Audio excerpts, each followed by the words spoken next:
Hi everybody, it's Mena. Welcome back to my channel, or if this is the very first video that you're seeing of me, then welcome to my channel. Please be sure to hit that subscribe button down below if you didn't already. I post every day except for Tuesday and Friday afternoon sometimes, excuse me.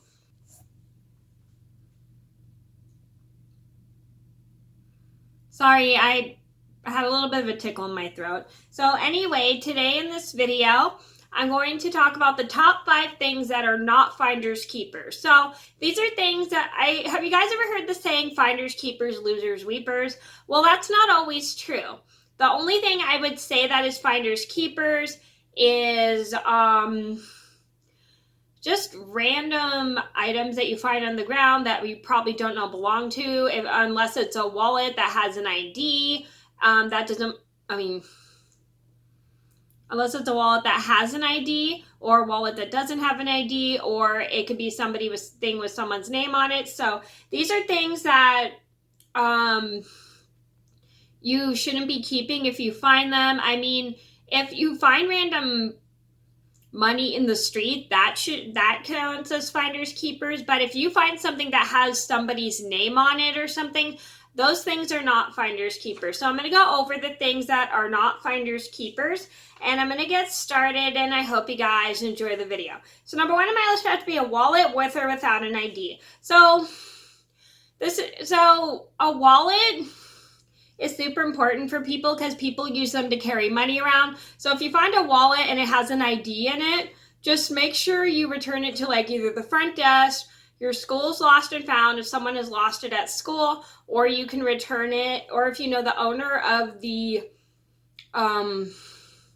wallet, then you can return it to that owner if you have the owner's number. But if you find a wallet without an ID and it has like money or something in it, just find a local police station and you can take it there. Don't keep it. I mean, I get it. It's like found money, but it could be someone else's money. So make sure when you find a wallet, make sure it has an ID in it. But if you do find a wallet without an ID, you could always take it to the local police station or bring it to a local bus stop if you find a wallet on the bus. And I have a story about how my friends and I found a wallet with an empty wallet on the bus that had nothing in it, and we returned it to the bus driver. So if you want to see that story, I'll link it down below. So if you find an empty wallet on the bus, just give it to the bus driver because they'll take care of it and bring it to people, because those people can help you recover a wallet and stuff. And the people that work at the local bus station are very nice and helpful to bring stuff for you in case you forget stuff.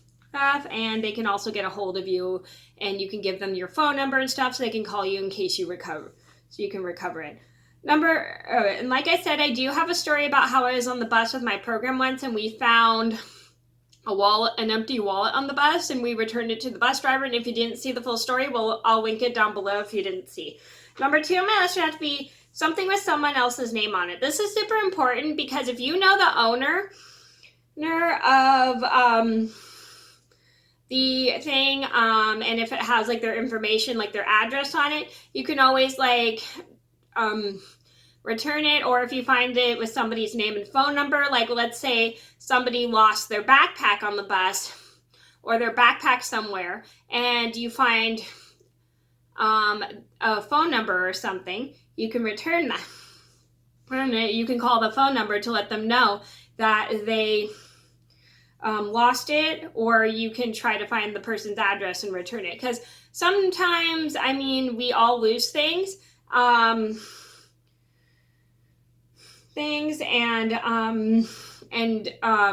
It's important to bring the item back, whether it's someone's homework, or you shouldn't be taking someone's homework anyway, because that's not a good thing, because then you're trying to take credit for it. Right? So you should always find the name of the owner of items, so then you know who it belongs to. Number 3 on my list would have to be something that has been lying around your house that isn't yours. Sorry, my tongue's twisted. So you shouldn't be keeping things that you find around your house. My house has a rule of it's not finders keepers. If you find something in the house, just give it to people. Give it back to people, because if you live with more than one person, or if you find something that's been left at your house, by one of your by people or anything, you should always make sure you return it to them. So if you find anything in your house that's it's not always finders keepers, especially if people leave stuff at your house. So you should always make sure you return things to people that they leave at your house.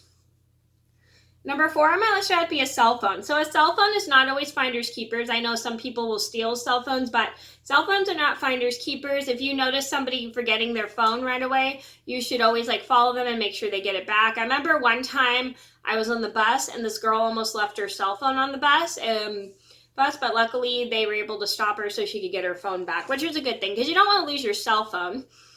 And if you find someone's cell phone, anywhere, you should always make sure you return it to the right owner and make sure you know who it belongs to.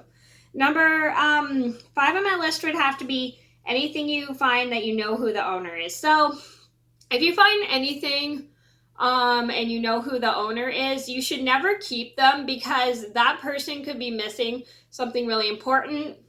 I remember one time when I was on the bus, I found a lunch pail that I knew who the owner was, and I went and took it home with me and I cleaned it, and then I washed all the stuff that was in it, and I returned it to him a few days later because I didn't see him for a couple days because it was the weekend, and I knew who the person whom it belonged to. So I have a full story about that, and if you want to see that story, I'll link it down below if you didn't see. So when you find things and you know who the owner is, whether it's your friend or a family member, just make sure that you return it to them. Don't keep it. Number 6 on my list, this actually going to be top 6. I forgot to mention it. So number 6 on my list is money that's been lying around your house. Nobody in my house ever leaves money laying around anyway because it's never a good thing. You should always keep a personal place where you stash your money because it's just super important, because if you leave your money lying around the house, people can find it and they'll accidentally keep it. So always keep your money in a safe place and don't tell people where you keep your money because you should never, give me one second.